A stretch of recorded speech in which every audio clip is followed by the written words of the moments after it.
Πούλα την ιστορία σου. Η πλειοψηφία των πελατών σου θεωρεί ότι ήσουν πάντα καλός και τυχερός, ότι ξεκίνησες από πολύ νωρίς και ότι τα βρήκες όλα στρωμένα. Σε βλέπουν πολύ περισσότερο σαν ένα άφταστο όνειρο παρά σαν ένα παράδειγμα ανθρώπου με τον οποίο μπορούν να ταυτιστούν.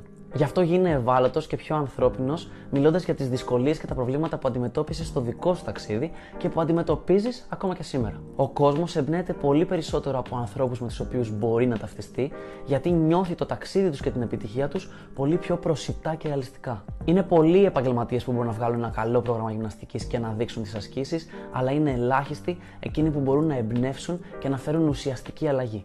Και η ουσιαστική αλλαγή ξεκινάει από μέσα μας. Έχουμε ανεβάσει κι άλλο ένα σχετικό βίντεο, το οποίο αγαπήθηκε πολύ, στο οποίο μιλήσαμε για τις περιοριστικές αντιλήψεις των πελατών. Οπότε, αν δεν το έχεις δει, μπορείς να πας να το τσεκάρεις. Για περισσότερα γύρω από την επιχειρηματική πλευρά του fitness στην Ελλάδα, κάνε μας ένα follow. Ήμουν ο Γιάννης, co-founder του Coach Me, και θα τα πούμε ξανά στο επόμενο βίντεο. Καλή συνέχεια σε όλους.